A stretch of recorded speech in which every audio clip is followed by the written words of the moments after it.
Hola chicos, buenos días. Vamos a continuar con las clases. La verdad es que por la contingencia he tenido cantidades enormes de trabajo, no saben lo cansado que estoy y por eso no he tenido tiempo de subirles más cosas, ¿no? Lo que vimos a finales de marzo que les mandé, pues todavía estaban las cosas contenidas y podía grabar clases ahí en la unidad, pero ahora tenemos toda una situación crítica. Ya estamos trabajando como si fuera una guerra. Nunca he estado en una guerra, pero creo que es lo más cercano a una guerra esto. Entonces, no he tenido tiempo de poderles grabar clases nuevamente. Hicimos el ejercicio de los casos clínicos, ya revisé sus casos clínicos, a todos les fue bien en su calificación, ya está esa calificación arriba. Ahora, ya les había pasado yo las presentaciones en PDF de estos dos temas que quedaban pendientes, que yo les iba a dar la clase, pero pues vino toda esta contingencia, que es lesión renal aguda y enfermedad renal crónica.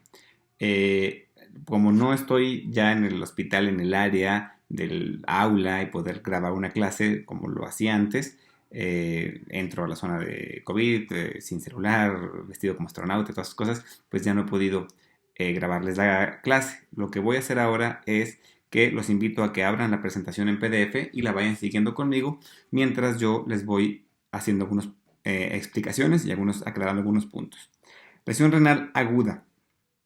El nombre y la definición ha ido cambiando y se prefiere el término lesión a falla renal. ¿Por qué? Porque se sabe que generalmente esto es secundario a una agresión al riñón. No precisamente tenga que ser un traumatismo, una puñalada o algo así, sino algún efecto tanto fisiológico como fisiopatológico que pueda dañar al riñón transitoriamente. Por eso se le llama lesión renal aguda. Este término cambió hace ya poco más de 8 o 9 años. Entonces, si por ahí escuchan que alguien les llama falla renal aguda o insuficiencia renal aguda, pues no está muy actualizado en los términos, ¿no? Porque el término correcto actualmente es lesión renal aguda. Sin embargo, muchas veces en la clínica, en la práctica, en los hospitales, ¿no? Médicos de diferentes escuelas, médicos de diferentes generaciones, intercambian las definiciones, ¿no? Si hablan de insuficiencia renal aguda, de falla renal aguda, de lesión renal aguda, pues entenderíamos que estamos hablando de lo mismo, ¿no? De una agresión que ha venido a dañar el riñón, generalmente transitoriamente,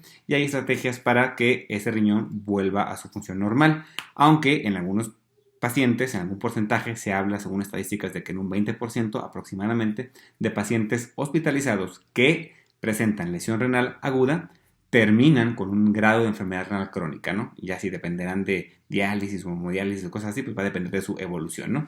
Es importante que lo entendemos, ¿no? En esta clase hablaremos de las definiciones, la epidemiología, qué factores de riesgo hay, cómo se hace el diagnóstico y sobre todo el tratamiento. La lesión renal aguda es conocido como un problema de salud global que afecta a muchas personas, ¿no? Aumenta la morbimortalidad de pacientes hospitalizados y aumenta la probabilidad de presentar enfermedad renal crónica a largo plazo. Comúnmente se diagnostica con otras enfermedades y más frecuentemente observada en pacientes en estado crítico, ¿no? Ahora que está tan en boga todo lo de la pandemia por el coronavirus, seguramente lo han escuchado, lo han visto en las noticias, yo les puedo hablar de primera línea que es cierto, ¿no? En pacientes con un choque séptico tan importante como hace la neumonía por coronavirus, que hace mucha reacción inflamatoria, muchas veces se ve agregada una falla renal o una lesión renal aguda, mejor dicho, ¿no? Como les explicaba. Entonces, pacientes requieren de soporte renal transitoriamente. Eh, Tiene un impacto y un pronóstico para la calidad de vida. ¿Por qué? Pues va a depender de la gravedad de la enfermedad, de si el paciente tiene otras comorbilidades, qué características clínicas presenta y en qué país o en qué lugar vive, ¿no? No es lo mismo tener esta lesión renal aguda, necesitar un soporte renal extracorpóreo, de una terapia de hemodiálisis, ¿no? Para poder sobrevivir en un hospital general de zona rural, ¿no? En un pueblito que está en la Ciudad de México, en un hospital centro médico nacional, o un hospital privado grande de referencia donde se tenga el recurso para mantener esto, ¿no? Eh, Se asocia obviamente a pronóstico y a calidad de vida después de la alta hospitalaria. Hay muchas definiciones, pero quizá la más acertada es que se define como una disminución repentina en la tasa de filtrado glomerular. Ustedes recordarán de fisiología qué es la tasa de filtrado glomerular, pues es la cantidad de sangre, plasma que va filtrando el riñón, ¿no? Generalmente se define como mililitros minutos, ¿no? Y lo normal va más o menos arriba de 100 mililitros minuto, ¿no? Es lo que filtramos todos, ¿no? Hay un más menos 20 entre que entra en el grado de normalidad y se dice que en las mujeres, por su fenotipo, por su complexión, por su metabolismo, de manera natural, ¿no? O sea, porque son generalmente de menor constitución, menor masa magra y esto, es un 85%, ¿no? De lo que se pueda calcular, ¿no? Lo que es su tasa de filtrado glomerular normal. Por definición, 100, ¿no? 100 más menos 20, o sea, hablamos de entre 80 a 120 mililitros minutos como el rango de normalidad de la tasa de filtrado glomerular. Hay muchas formas de calcularla e incluso una forma de medirla. La forma de medirla más acertada es con una depuración de creatinina de 24 horas, son cosas que ustedes ya saben de fisiología. Sin embargo, eso requiere que el paciente recolecte la orina durante 24 horas, se tome una muestra de sangre, se mande a analizar esa orina de 24 horas y entonces se haga una relación con respecto a la creatinina que se mide en sangre y la creatinina que se depuró en la orina de 24 horas y se hacen unos cálculos, ¿no? Eso es quizás lo más específico, sin embargo, requiere que el paciente pues coopere, pueda contabilizarse su orina y nos tardamos más de 24 horas en tener el resultado. En la práctica, en la vida hospitalaria, ustedes lo van a ver mucho, generalmente recurrimos a fórmulas, ¿no? Una de las más usadas es la de Kirchhoff Gold, que es 140 menos la edad por peso, entre creatinina por 72, ¿no? Eso es lo que es la fórmula. Si es una mujer, todo eso por 0.85, porque es el 85% de ese filtrado glomerular, ¿no? Es una fórmula así que les digo, me sé de memoria, pero hay muchas más. No necesitan sabérselas de memoria como tal, porque pues en la actualidad todos tenemos nuestras memorias externas, ¿no? Que son los celulares. O un acceso a una computadora con internet donde estén trabajando y hay muchas páginas de internet donde pueden consultar algunas fórmulas, ¿no? Hay otras que es la del MDRD, hay otra que es la de CKD-EPI, quizás la más utilizada actualmente o la que sí se dice que es más precisa es la de CKD-EPI y son fórmulas más complejas que requieren a veces raíz cuadrada y cosas así. Entonces generalmente todas las aplicaciones o páginas de internet ustedes meten los datos del paciente que generalmente les va a pedir creatinina, edad, si es raza afroamericana o raza caucásica o mestiza, ¿no? Porque pues, tiene que ver todas sus características demográficas y te arroja un resultado, ¿no? Entonces, que disminuye la tasa de filtrado glomerular súbitamente y eso hace que aumenten en sangre los desperdicios del metabolismo, ¿no? Que generalmente filtra el riñón, que son los famosos azuados. ¿Qué son los azuados? Las sustancias nitrogenadas. Nitrógeno duro en sangre, creatinina, urea, ¿no? Esas tres, al verse aumentadas, pues pueden producir diferentes intoxicaciones en el cuerpo. Acidosis metabólica, alteraciones de electrolitos, el riñón también se encarga de excretar sobre todo potasio, sodio, cloro, bueno, de regular su metabolismo, ¿no? Excreta o reabsorbe según, ¿no? Las características, igual esto es fisiología pura, entonces si de repente el riñón empieza a batallar para eliminar estos electrolitos, pues vamos a tener hipercalemias, vamos a tener hipernatremias o hiponatremias si retiene mucha agua el paciente, vamos a tener acidosis metabólica, ¿por qué? Porque el riñón también produce, ¿no? Bicarbonato, entonces empieza a disminuir esa producción renal de bicarbonato, hay una acidosis metabólica concomitante entonces, eso nos puede llevar a una alteración respiratoria porque el paciente para compensar pues comienza a hiperventilar, luego se puede llevarlo a falla respiratoria, un ejemplo, ¿no?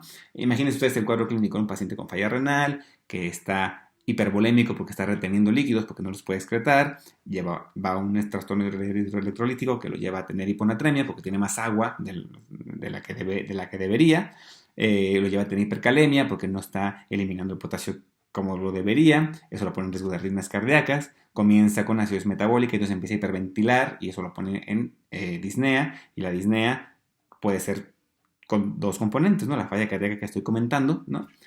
Por la hipervolemia y la compensación o intento de compensación de una acidosis metabólica. Esos son cuadros que se pueden como que ir sumando y poner al paciente en un estado de gravedad importante. Simplemente los electrolitos, ¿no? Una hipercalemia severa o muy súbita puede llevar a una arritmia letal que pues, el paciente puede caer en paro, ¿no? Lo mismo que la acidosis metabólica, lo mismo que la misma falla respiratoria. entonces, pues es una entidad que puede conllevar muchos síntomas y signos que pueden llevar al paciente a un desenlace fatal, ¿no? Por eso decimos que abarca todo un síndrome complejo. Clásicamente se define en estos tres rubros para estudiarla. Prerrenal, que es todo lo que está antes del riñón, como su nombre lo dice, digo, no tiene mucho que explicar, antes, ¿no? Del riñón, ¿no?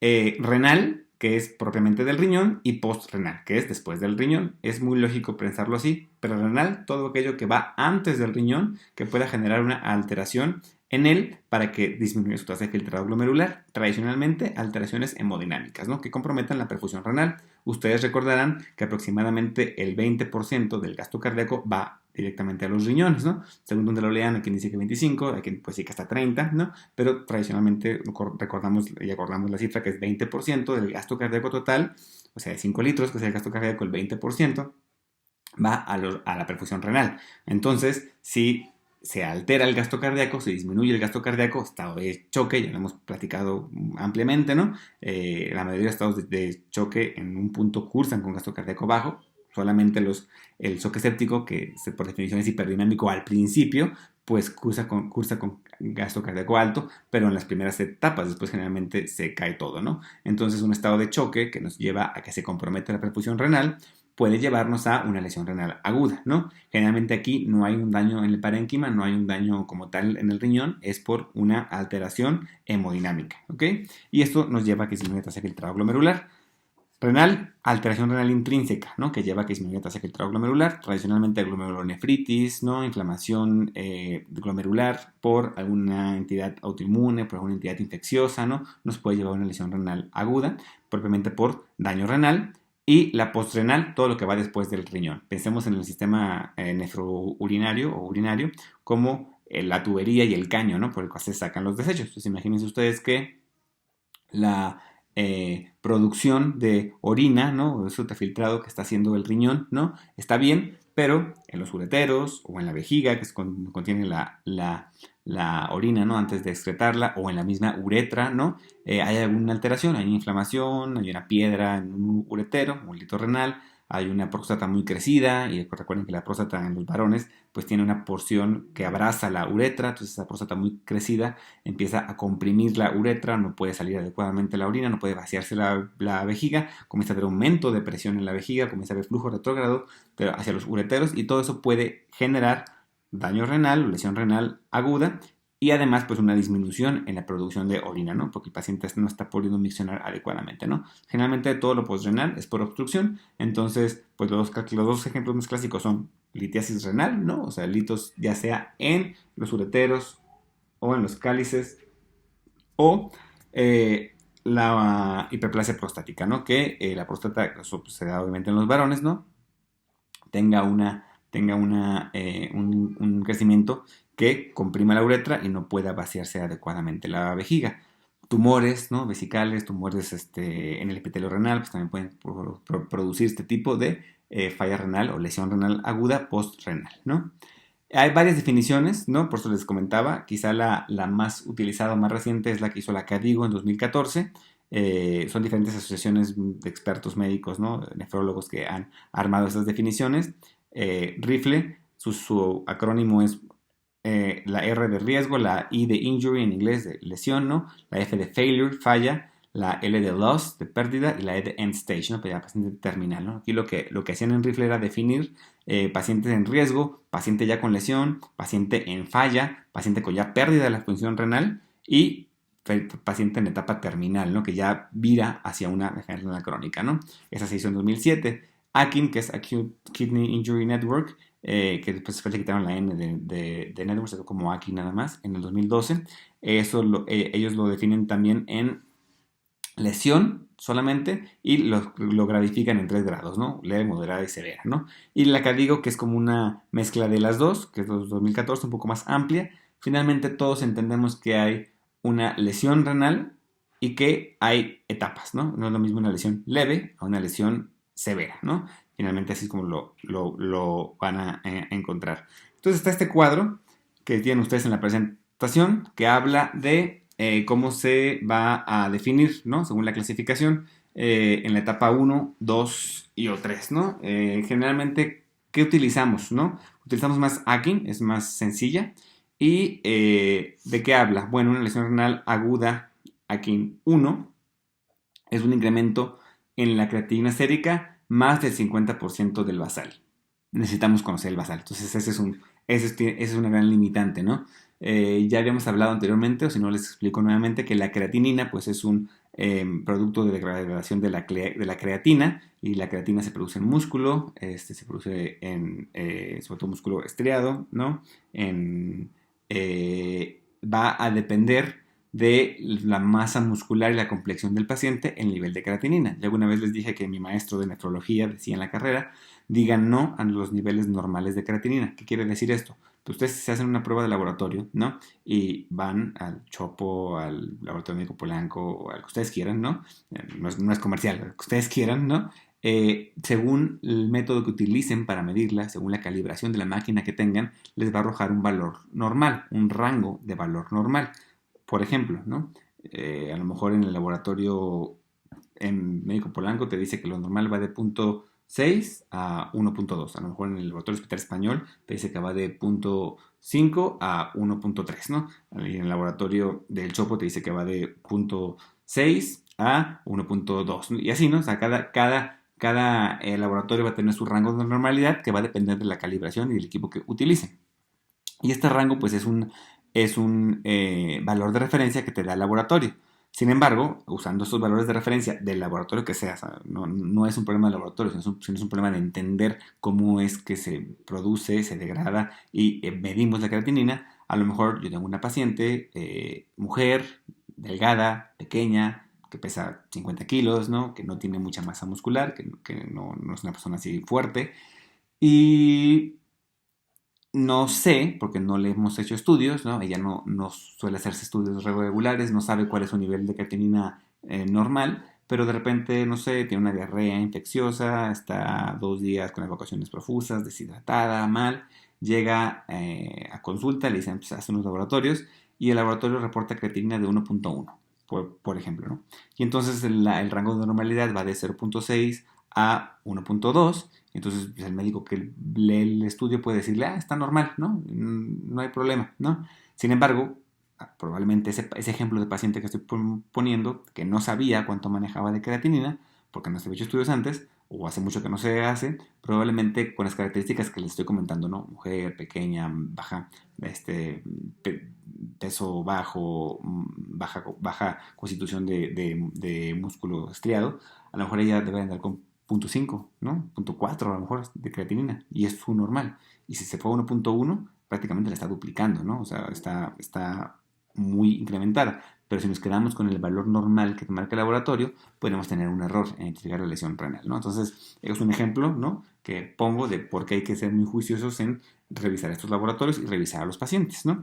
Entonces, aquí uno incremento un 50%, necesitamos saber cuál es su basal o más de 0.3 miligramos por decilitro, que es como se mide la creatinina, de incremento, ¿no? Igual, del basal, ¿no? Entonces, en este ejemplo que pongo, si el paciente debería de manejar 0.5, 0.4 y trae 1, pues ya subió más de 0.3, ¿no? O subió, de hecho, ya más de la mitad, ¿no? Entonces, hay que tener mucho cuidado en la definición del AKIN 1. Idealmente, tener registros de los pacientes, ¿no? En pacientes institucionalizados, en una medicina preventiva adecuada, que los pacientes hacen sus chequeos rutinarios, ¿no? Pues es muy fácil recurrir al expediente e identificarlo, ¿no?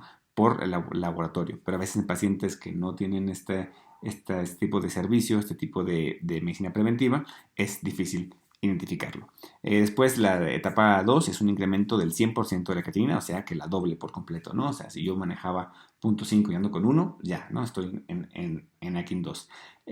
A veces este es más sencillo de diagnosticar porque ya una creatinina que se salga del valor normal que marca el laboratorio, que generalmente va a ir hasta 1.3, 1.5 por mucho, a lo mejor ya con 1.8, con 1.9, con 2, ¿no? Ahí sabes de todas que eso no es normal, ¿no? Y que probablemente ya la duplicó o que tiene un incremento de más de 0.3, o sea, a lo mejor el paciente que manejaba creatininas un poco altas, entonces te sirve, ¿no? Ese valor es más fácil de diagnosticar. Y por último, el AKIN 3, pues es el que tiene un incremento de más del 200% de la creatinina. Otra forma de definirlo es con el gasto urinario, ¿no? O sea, hay esos dos parámetros, ¿no? O el nivel de creatinina o el gasto urinario, o sea, la producción de orina, ¿no? Un AKIN 1, ¿no? Es aquel paciente que por gasto urinario tiene menos de 0.5 mililitros por kilo por hora de producción de orina. Recuerden que lo normal en un adulto es de 0.5 mililitros por kilo por hora. O sea, un paciente normal que pesa entre 70 y 90 kilos debe estar orinando entre 40 mililitros hasta los 100 mililitros por hora, más o menos, ¿no? Dependiendo pues del estado de hidratación, dependiendo de muchos factores, ¿no? De líquidos que se haya tomado y cosas por el estilo. Idealmente en la vida real pues no hacemos pipí horaria, ¿no? Entonces no vamos contando eso, pero si se dan cuenta ustedes cuando van en una micción, generalmente son micciones de entre 200 300 mililitros, a veces pueden ser hasta un poco más altas, y eso es en 4 horas o en 5 horas, ¿no? Entonces es lo normal. Que un paciente orine menos de 0.5 mililitros por kilo por hora por más de 6 horas, en un periodo de más de 6 horas, se define ya como lesión renal aguda tipo 1 o etapa 1 en el paciente que a lo mejor la creatinina no lo estamos tomando en cuenta. Vuelve a ser difícil y complicado el hecho de medir adecuadamente la producción de orina, ¿no? O sea, en un paciente que está ambulatorio no es fácil saber cuánto ha orinado en las últimas 6 horas, ¿no? A veces lo que hacemos es en el interrogatorio preguntarles, ¿no? Si ha notado, si ha orinado en las últimas horas, si ha ido al baño como normalmente lo hace, o si ha disminuido la frecuencia. Y a veces sí te dice el paciente, ay, sí, fíjese que como que ahora que me pregunta, me doy cuenta que desde ayer en la noche no hago pipí, ¿no? Y pues ya estamos al día siguiente a mediodía, ¿no? Que es cuando van a la consulta o a urgencias, ¿no? Porque entonces ahí nos va a dar una explicación, ¿no? Otro punto definido por gasto urinario es la KIN 2, igual, menos de 0.5 mililitros por kilo por hora por más de 12 horas, ¿no? O sea, se prolonga más el tiempo. Y el KIN 3, menos de 0.3 mililitros por kilo por hora por más de 12 horas. O anuria por más de 12 horas. ¿Qué es la anuria? Pues que no produzca nada de orina, ¿no? Esta lesión ya tipo 3, porque la vemos ya en pacientes hospitalizados. Y ahí sí es fácil de identificar, ¿no? Tienes una sonda Foley en un paciente que está internado postquirúrgico y de repente te reporta la enfermera, doctor, en este turno le tiré nada más 20 mililitros de orina al paciente, ¿no? Pasaron, son un turno de 6 horas. Ya, pues ya vas, revisas, te fijas cuando se tapa la sonda, lo que sea, y a la siguiente hora ya vas y preguntas, oigan, ¿tiene orina? No, pues no. Y ya la estás viendo, ¿no? Ah, no, pues ya pasaron 4, 5, 6 horas y no está orinando nada, o produce apenas 10 mililitros en 6 horas, pues ya está en lesión renal aguda, ¿no? Entonces, les explico la de Akin porque es la más usada y la más práctica, pero ahí en la presentación vienen también cómo se clasifican, cómo se define la otra de rifle y la de Cadigo, ¿no? En pacientes en estado crítico, sobre todo con mucha inflamación, con muchos cambios hemodinámicos, puede producirse una entidad muy frecuente que se llama necrosis tubular aguda, y eso se debe a una falla renal prerrenal, una lesión renal prerrenal por alteraciones hemodinámicas, que los túbulos literal se necrosan y entonces se descaman cilindros del epitelio tubular y se observan al sedimento urinario como cilindros granulosos, en inglés les llaman muddy browns, sucios, y esa es una característica patognomónica y clásica de la lesión renal aguda prerrenal por necrosis tubular aguda. Ojo, esa suele ser pregunta de departamental. Este semestre se salvaron, no va a haber departamental, pero pues sepan, ¿no? Son como preguntas muy clásicas que siempre se les hacen a los alumnos, a los médicos, ¿no? Cuando están llevando nefrología, cuando están llevando fisiopatología, cuando llegan a hospitales y ven pacientes así, frecuentemente, ¿no? Los mandan a revisar los sedimentos urinarios y pues que sepan qué es lo que tienen que buscar, ¿no? Es esto. En esta tradición renal prerrenal que hablamos de lesiones hemodinámicas, pues también entra la deshidratación, ¿no? El ejemplo que les ponía al paciente con diarrea, ¿no? Es un ejemplo clásico de deshidratación y que a lo mejor la lesión renal es por la pérdida de la volemia y entonces es prerrenal, ¿no? La lesión renal aguda va a depender dependiendo de la definición que se use. Se habla de que hasta un 44% de pacientes se detectan si usamos la definición con que sube la creatinina más de 0.3 miligramos, ¿no? Se habla de que 1% si los vamos hasta más de 2 miligramos de creatinina y es muy frecuente en pacientes hospitalizados, hasta un 3 o un 7% y hasta 10 o 35% según la serie, ¿no? Que vean, es una estadística de casos hospital en pacientes en estado crítico, ¿no? La lesión renal en terapia intensiva, las 5 cosas más comunes de lesión renal aguda en terapia intensiva, como saben, siempre mis clases van muy orientadas a terapia intensiva porque yo a eso me dedico. Sepsis, choque séptico, ¿no? Cirugía mayor, ¿por qué? Pues es una agresión muy grande. Ustedes están llevando cirugía y ya vieron y hablaron mucho de la respuesta metabólica al trauma y todo lo que implica una cirugía, ¿no? Hay hemorragia, hay cambios hemodinámicos, hay una respuesta inflamatoria. Entonces, sepsis o choque séptico, primera causa. Segunda causa, cirugías, ¿no? Postquirúrgicos, ¿no? Los pacientes postquirúrgicos hay que vigilarlos mucho, ¿no? A veces la gente que no es médico cree que pues el cirujano se la rifa en el quirófano. Sí, ¿no? Hay veces que hay cosas técnicas, ¿no? Muy difíciles que el cirujano puede hacer en quirófano para reparar algo, pero el manejo completo va más allá, va desde el prequirúrgico hasta el postquirúrgico, ¿no? Que es la vigilancia más crítica en esas 24, 48 horas después de la cirugía, que no haya lesión renal aguda, que se mantengan bien los estados, el estado hemodinámico, que no haya variaciones importantes de la hemoglobina, que si requiere nutrición, que si requiere electrolitos, o sea, todo ese manejo es quizá el más importante, ¿no? Más allá de el cortar lo que se tenga que cortar, ¿no? El manejo pre y post, ¿no? Es lo que puede complicar o definir un pronóstico de un paciente. Entonces, fíjense cómo una cirugía puede llevar a lesión renal aguda, ¿no? Bajo gasto cardíaco, ya dijimos, ¿no? Por la lesión renal prerrenal, hipovolemia, igual prerrenal, y algunos medicamentos, a veces usamos muchos medicamentos de forma indiscriminada, ¿no?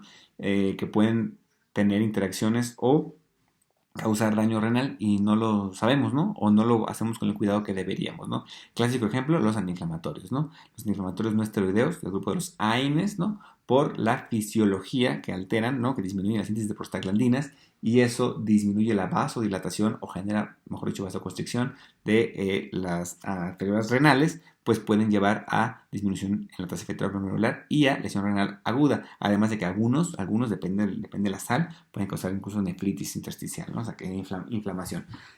Los nefrólogos, de hecho, están peleadísimos con los AINES, casi nunca van a ver a un nefrólogo que indique a un antiinflamatorio no esteroideo, pero hay otros médicos que los usan mucho, ¿no? Ortopedistas, reumatólogos, médicos generales, y no estoy diciendo que esté mal, o sea, está bien, los antiinflamatorios no esteroideos tienen su indicación y son muy buenos, ¿no? Ayudan justamente a disminuir la respuesta inflamatoria, ayudan a disminuir el dolor, ¿no? Vivir con dolor es muy complicado, ¿no? Entonces, se tienen que usar muchas veces, pero hay que saber usarlos, ¿no? Entonces, pongo un ejemplo de que a veces al usar medicamentos podemos inducir nosotros mismos una lesión renal aguda y hay que tener cuidado. Otras causas, síndrome hepatorrenal, que es una mezcla entre falla renal, lesión renal y falla hepática, trauma mayor, cirugía cardiopulmonar, síndrome compartimental abdominal, que lo que hace es aumentar la presión intraabdominal, entonces reduce la presión de perfusión renal, rhabdomiólisis, que lo que hace es que los metabolitos del músculo que se rompió, que se lisó, tapen los túbulos renales, ¿no? Y obstrucción, ¿no? La fisiopatología, este cuadro está muy interesante. Aquí les habla de prerrenal, lo pone, ¿no? Hipovolemia, ¿no? Una autorregulación alterada, y ahí habla de los AINES, ¿no? NSA10 son los AINES, ¿no? Uso también de IECAS o ARA2, algunos medicamentos como la ciclosporina, ¿no? Intrínseca, nefritis aguda, enfermedades tubulointersticiales, vasculitis, ¿no? Hipertensión maligna o por púrpura trombocitopénica autoinmune, ¿no? Postrenal, todo lo que hablábamos, ¿no? De la obstrucción, ¿no? Entonces, digo, básicamente este cuadro explica un poco más lo que ya venimos explicando de cómo se va a dividir en prerrenal, renal y postrenal y cuáles son las causas más comunes de cada uno de estos, ¿no? En este cuadrito del dibujo del riñón, igual, ¿no? Les habla de que el mayor caso, ¿no? O las mayores definiciones de lesión renal aguda van a ser de origen prerrenal, hasta un 30 o 60%. ¿Cuáles son las causas más comunes? ¿No? Renal un 20 o 40%, ¿cuáles son las causas más comunes? Y postrenal solamente un 1 o un 10%, ¿cuáles son las causas más comunes? En este otro cuadro que explicamos la fisiopatología, sobre todo de la lesión renal aguda postquirúrgica, ¿no? Aquí les dice, ¿no? Si se fijan arriba a la derecha hay una serie de cuadritos rojos que dicen bleeding, hemorragia, ¿no? Ventilación mecánica con presión positiva que se utiliza en una anestesia, ¿no? La misma anestesia, los anestésicos, ¿no? Pueden ser un poco tóxicos. Pérdida de volumen, ¿por qué? Pues porque están sangrando los pacientes, ¿no? Todo eso interacciona en una cirugía y lleva a un gasto cardíaco disminuido, ¿no? Lo cual lleva a una disminución de la presión de perfusión renal y entonces, además de eso, le sumamos en el cuadro blanco en medio la lesión quirúrgica, ¿no? Que hay inflamación, que hay aumento del estrés oxidativo, que puede haber trauma vascular, que puede haber émbolos de colesterol por la grasa que se está removiendo, que puede haber hemólisis, pues interacciona y genera lesión renal aguda, ¿no?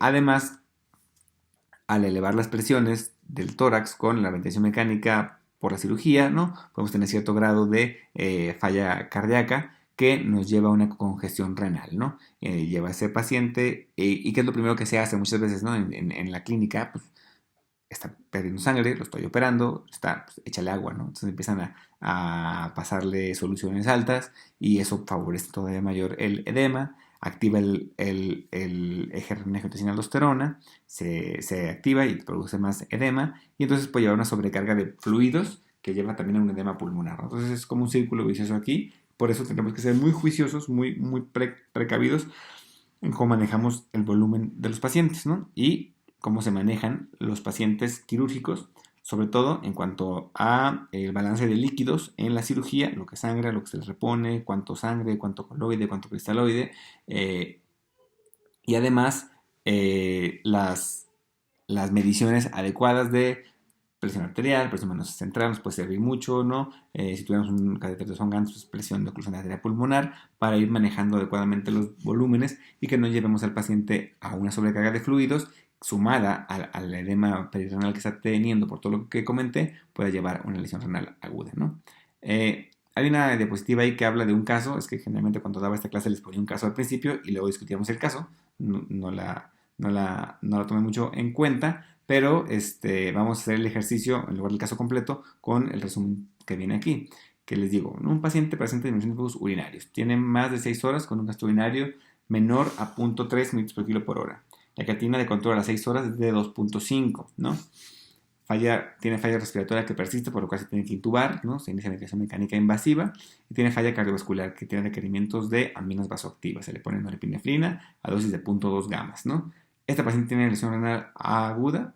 Pues sí, ¿no? O sea, está muy sencillo, ¿no? ¿Qué tipo de lesión tiene? Lo más probable es que sea perrenal, por lo que estamos poniendo aquí, ¿no? Vamos a analizarlo más, ¿no? ¿Cómo le podemos prevenir y cuál sería su tratamiento, ¿no? Dice aquí, inicio de TRR continua, inicio de TRR intermitente, optimización del volumen intravascular o darle diuréticos. ¿A qué me refiero con esto? TRR significa terapia de reemplazo renal. Terapia de reemplazo renal, tradicionalmente hay dos que la gente conoce, que solamente ustedes ya han escuchado, que son la diálisis peritoneal y la hemodiálisis. ¿De qué va cada una? Bueno, la diálisis peritoneal, que quizá es más usada por costo y por practicidad, consiste en poner un catéter por el abdomen que esté en comunicación con la membrana peritoneal, con el peritoneo. Y entonces se hacen una serie de recambios. Hay líquidos, hay bolsas que son para hacer esto, que se introducen por el catéter, que tienen soluciones con cierta concentración de bicarbonato, de electrolitos, de glucosa, y hace entonces que se quede un rato en la membrana peritoneal y por cambios en las concentraciones, la membrana está excretando, ¿no? Todos estos solutos que queremos eliminar en el paciente. Se dejan tradicionalmente por espacio de 30 minutos, 1 hora, y luego se cambia, ¿no? A eso tradicionalmente se llaman baños, ¿no? Así lo refieren los pacientes, ¿no? También meto la bolsita, me quedo ahí un ratito y luego lo saco. Y el líquido que saco ya está eliminando los componentes que yo quiero eliminar. Esta diálisis no es tan eficiente como la hemodiálisis, sin embargo es más barata, más sencilla. Incluso hay máquinas automatizadas que como que conectan al paciente y entra y saca el líquido y el paciente ni siquiera tiene que manipular mucho. Se puede hacer en su casa, ¿no? Solamente necesita las bolsas del paciente. Obviamente se entrena al paciente, se entrena al familiar y el paciente puede durar cierto tiempo con este tipo de terapias. Hablamos de un paciente renal crónico, obviamente, ¿no? La hemodiálisis, ¿qué es lo que hace? Digo, estoy explicándolo a grosso modo, seguramente un nefrólogo lo puede explicar mucho mejor y más cosas, ¿no? Pero estoy explicándolo muy sencillo, ¿no? Una hemodiálisis lo que hace que es, se le pone al paciente un catéter especial, un catéter venoso central muy ancho, que tiene 2 lúmenes, 2 luces muy grandes, y lo que hacemos es sacar la sangre del enfermo, pasarla por una máquina que tiene un filtro. El filtro por dentro tiene como muchos poros, entonces pasa por un lado la sangre y por otro lado pasa un líquido, que es el líquido dializante que tiene la máquina, que igual, ¿no? Tiene cierta concentración de solutos y electrolitos y hace un recambio, ¿no? Y luego la sangre, después de pasar por el filtro, vuelve por el otro lumen del catéter al paciente. Es como sacarle la sangre, limpiarla y volverla a meter, ¿no? De una forma como más sencilla. Muchas veces así se lo explicamos a los familiares o a los pacientes mismos. Esta hemodiálisis, cuando se vuelve ya un paciente crónico que requiere de este tipo de sesiones, muchas veces no usamos un catéter, sino se le hace una fístula, se hace una unión arteriovenosa y por esa unión que ya tiene fija el paciente, que se le hace quirúrgicamente, se conecta a la máquina 2-3 veces por semana, ¿no? Esta hemodiálisis es más efectiva, es también muy segura, solo que como si a veces requerimos del catéter, sobre todo en el tiempo en lo que se hace la maniobra de ponerle la fístula al enfermo, pues puede ser, pues se puede contaminar, se pueden infectar, ¿no? Hubo un caso muy sonado, ¿no? Hace unos meses en Tabasco, en un hospital de Pemex, ¿no? Que hubo una contaminación de heparinas, se usan heparinas para poder estar permeabilizando los catéteres, para que no se coagulen los catéteres, y con un lote de heparinas que estaban utilizando estaba contaminado, y los pacientes hicieron choque séptico y varios fallecieron, ¿no? Fue un caso muy sonado que salió en las noticias, seguramente ustedes lo escucharon, ¿no? Entonces, pues sí, tiene ese grado de complejidad. Claro que una hemodiálisis bien cuidada, con las medidas de higiene adecuadas, también los pacientes pueden durar así mucho tiempo, ¿no? O sea, anteriormente, hablo de hace 20, 30 años, se decía, no, ya tiene hemodiálisis ese paciente, ya se va a morir, ¿no? O ya, ¿no? Es lo último. Ahora sabemos que no, ¿no? Que una hemodiálisis bien cuidada muchas veces nos sirve durante mucho tiempo. Hay pacientes que duran 15, 20 años en hemodiálisis y siguen vivos, ¿no? Y están muy tranquilos, ¿no? Eh, en la lesión renal aguda muchas veces se requiere de dar este soporte, ¿no? Se prefiere la hemodiálisis peritoneal, es más eficiente, es más efectiva, y si dependiendo el grado de complejidad hemodinámica y mercados inflamatorios que el paciente tenga encima, probablemente no usemos esta hemodiálisis convencional, sino otra que le llamamos terapia de reemplazo renal continua, que lo que hace es lo mismo, pero con flujos muy lentos, y eso hace que el paciente tolere hemodinámicamente esto, porque imagínense ustedes que te saco 500 mililitros, ¿no? De sangre, o 300, ¿no?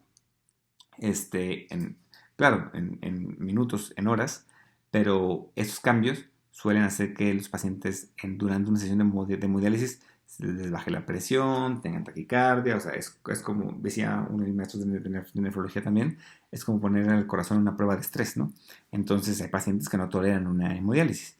Entonces lo que hacemos en la continua, o lo que hacen los nefrólogos, que son los expertos en esto, es usar flujos más lentos, dejarlos conectados a al menos 72 horas continuas, por ejemplo continuas, a 2 a 3 días ahí conectado a la máquina, y de una forma más fisiológica ir supliendo al riñón.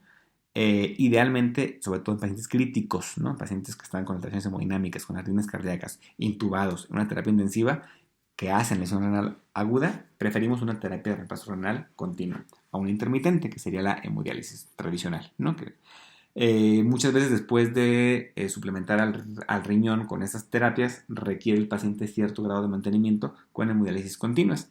Y hasta 6 meses después, o sea, fíjense, 6 meses después de que se presentó la lesión renal aguda, de que requirió estas terapias, ¿no? Y que vamos viendo cómo las vamos destetando, por así decirlo, es que se puede hablar si el paciente va a terminar, ¿no? Siendo dependiente de hemodiálisis como paciente renal crónico, o si superó la enfermedad renal aguda y puede vivir ya con sus riñones normales o con cierto grado de daño, ¿no? Optimización de volumen vascular y diuréticos. Esa es una primera fase que generalmente hacemos en la lesión renal aguda, sobre todo de tipo prerrenal. Si decimos que el problema es por una baja perfusión renal, pues una forma es optimizar bien el volumen circulante para que llegue mejor la sangre, optimizar el estado hemodinámico, o manejar bien las presiones del paciente, y a lo mejor forzar un poco la producción de orina con diuréticos. Generalmente, si no responde el paciente a esta primera maniobra, ya sabemos que lo que sigue es una terapia de reemplazo renal. Diferentes artículos, una revisión del 2016 que habla que un diagnóstico temprano, ¿no? Identificar la etiología de manera temprana es una guía para el manejo y mejorar el pronóstico de los pacientes, ¿no? La lesión renal aguda se presenta de manera súbita, generalmente en un periodo de 7 días. Se convierte, o se habla de que ya se pasó a enfermedad renal crónica cuando dura más de 90 días, o sea, 3 meses, ¿no? Imagínense. Paciente, estado de choque, mal, deja de orinar, lesión renal aguda, le ponemos la terapia de paso renal, bla, bla. Lo primero que te va a preguntar el familiar o el paciente mismo, si está despierto, ¿no? O sea, si no está intubado y esto es, oiga, ¿y mi riñón va a seguir funcionando? ¿Cómo sé si esto se me va a curar y es parte de todo este proceso inflamatorio, de este episodio agudo, o ya voy a quedar con daño renal, ¿no? Pues, primera respuesta sería, ahorita es agudo, vamos a tratarlo. Si se prolonga más de 90 días, 3 meses, probablemente ni siquiera sigue hospitalizado el enfermo, podemos hablar que quedó con enfermedad renal crónica. Y les decía yo, hasta 6 meses para establecer el pronóstico adecuado de si va a requerir diálisis el resto de su vida o si ya puede ser su vida normal, a lo mejor con ciertos cuidados, ¿no? Modificaciones a la dieta y cosas así. Los biomarcadores, la creatinina, ¿no? Es como el más utilizado, sin embargo, tiene sus limitantes que ya les explicaba al principio. Y hay unos llamados nuevos marcadores, que de nuevos no tienen nada, tienen ya más de 10 años que se sabe de ellos, que tratan de evitar este problema de la creatinina, de que depende mucho del estado nutricional o características morfológicas del paciente.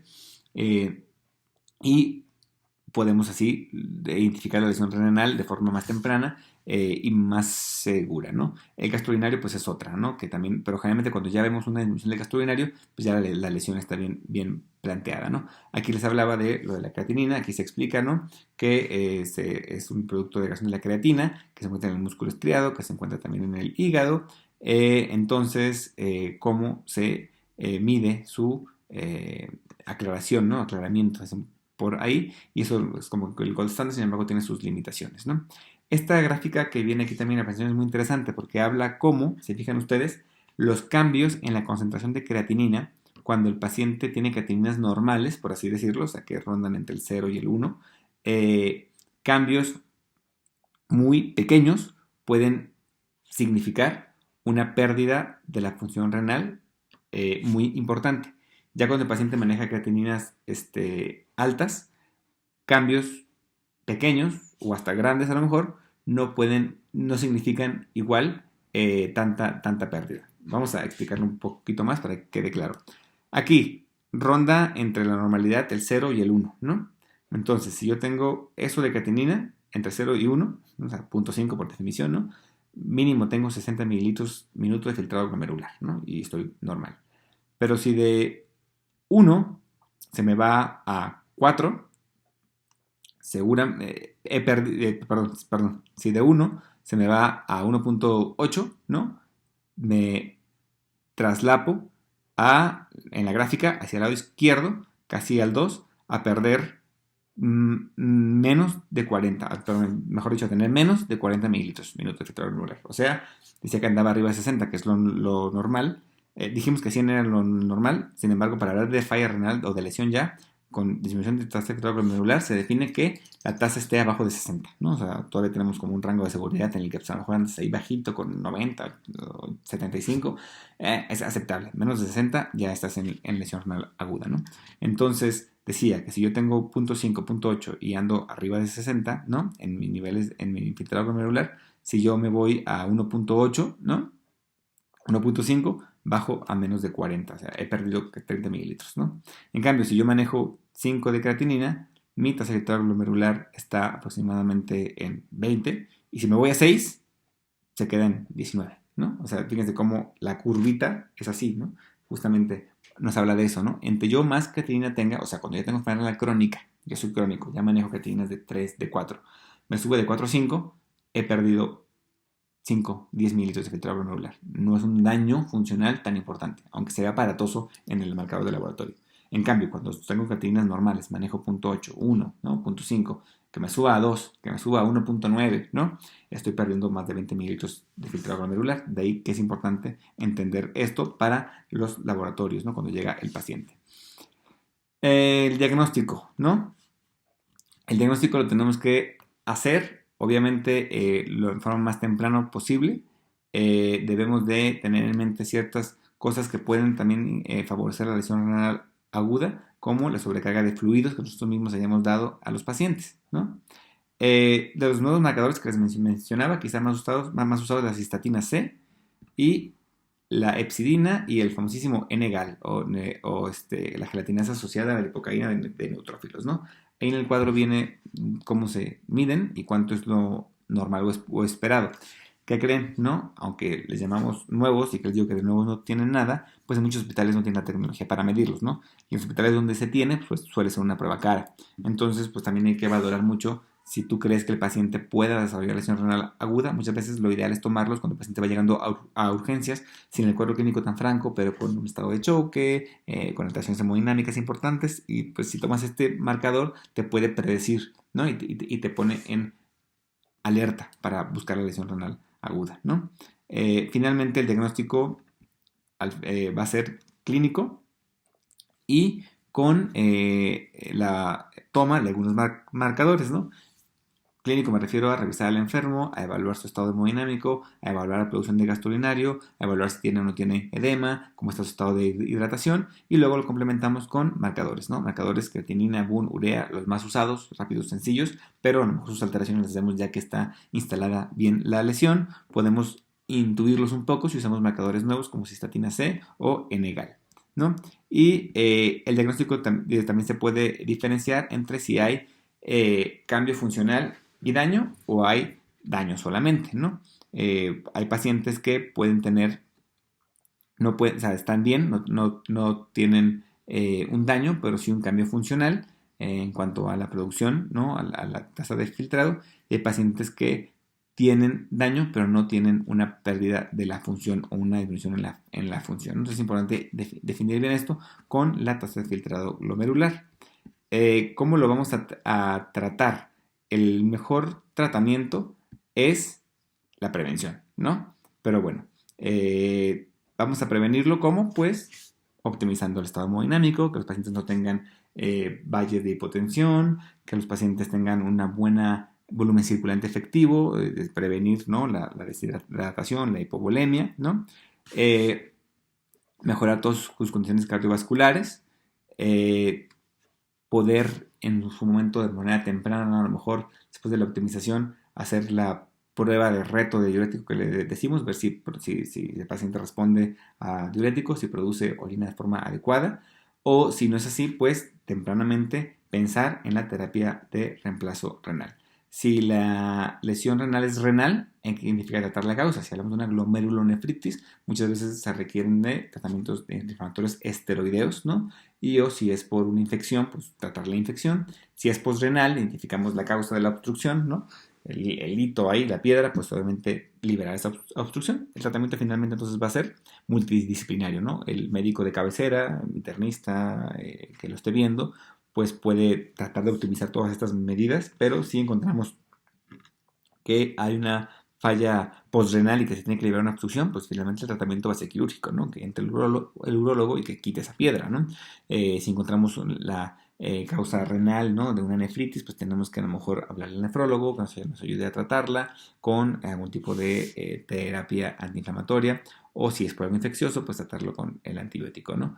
La terapia de reemplazo renal, como les hablaba, la hemodiálisis intermitente, no es la indicada en una lesión renal aguda en paciente crítico, ahí usamos la continua, pero en un paciente que no está crítico, un paciente que desarrolla la lesión renal aguda y que no tiene mayores cambios hemodinámicos, que no está en una terapia intensiva, conectado a un ventilador, con aminas vasoactivas pasando por un catéter central, probablemente sí se pueda dar una hemodiálisis intermitente. Esta decisión pues, va a depender del experto, que finalmente es el nefrólogo, quien va a decidir qué terapia le conviene más al enfermo, ¿no?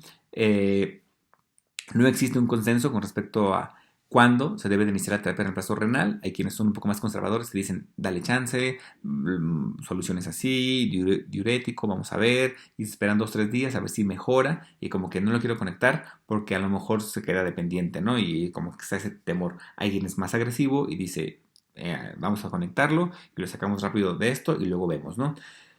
Va a depender de la escuela, de la visión, de la experiencia del médico, sobre todo nefrólogo, que esté manejando esto, ¿no? Hay indicaciones absolutas de diálisis, o sea, hay alguna serie de cosas que si las tienen, no te puedes esperar, tienes que dializarlo. ¿Cuáles son estas? Acidosis metabólica refractaria de tratamiento médico, o sea, que el paciente esté con una acidosis metabólica franca, que lo lleve a una falla respiratoria y que ya se han hecho las medidas médicas, ¿no? Soluciones, abajo hasta bicarbonato, para tratar de compensarla y que no lo logres, eso el paciente se tiene que dializar porque si no te va a caer en paro. Hipercalemia refractaria también, y que ya utilizaste medicamentos o medidas antiprecalémicas, que lo que hacemos es tratar de distribuir un poco el potasio para que no esté tanto en sangre circulando. Pero si aún así el paciente sigue con un potasio de 6, 7, ¿no? Con cambios electrocardiográficos, tienes que dializarlo porque si no te va a caer en paro, ¿no?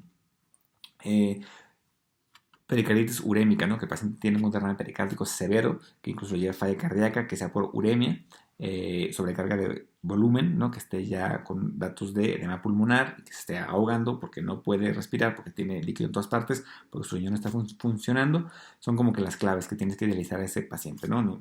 Ya no te puedes esperar más, ¿no? Y ¿qué es mejor, no? La diálisis intermitente o la continua, ¿no? Como les dije, en pacientes críticos está indicada la continua. Sin embargo, hay diferentes estudios, ¿no? Que ahí se los pongo al final en una tabla, que han hecho como el análisis y no han encontrado una superioridad de una a otra, ¿no?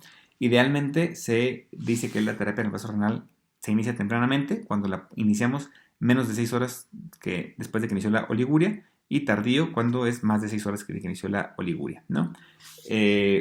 Obviamente se requiere un soporte vital a otros aparatos y sistemas, ¿no? Y ahí les pongo, ¿no? En el caso clínico que les comentaba, que se decide conectar a la paciente, que después de 72 horas mejora y egresa a la terapia intensiva 6 días después, ¿no? ¿Cómo que podemos concluir de toda esta charla? Pues que la lesión renal aguda afecta a pacientes ingresados a hospital frecuentemente, más a pacientes en estado crítico.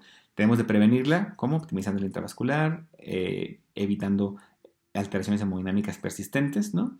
Y el diagnóstico es clínico con apoyo de los biomarcadores, pero el diagnóstico finalmente es clínico, ¿no? Y la clasificación es dinámica, podemos estar en un estadio o en otro, tenemos que estar en constante actualización de cómo se están manejando las definiciones para clasificar a nuestros pacientes, ¿no? Una terapia renal temprana puede ayudar a que el paciente egrese más rápido de la terapia intensiva y del hospital. Sin embargo, no hay como que un beneficio claro en cuanto a si esto ayuda a que el paciente no quede con cierto grado de falla renal crónica, ¿no? No hay que retrasar la terapia del reemplazo renal con exceso de pruebas de diurético. Se debe de dar soporte vital a otros órganos en lo que se resuelve la enfermedad crítica, y tener en cuenta que el paciente que presenta lesión renal aguda aumenta el riesgo de presentar enfermedad renal crónica, ¿no? Y llegar a ser incluso dependiente de hemodiálisis.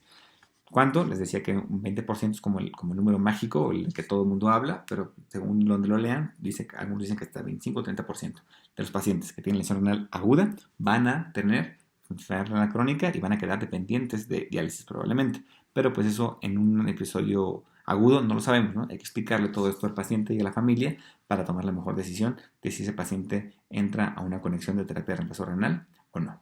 Bueno, hasta aquí este video de esta clase. Creí yo que era más corta, pero sí me llevé casi una hora. Bueno, ya saben, se los subo y véanlo con calma, hagan sus apuntes, estudien la presentación misma, que ya la tienen, y si tienen alguna duda o pregunta, pues me la hacen saber vía Classroom. Gracias.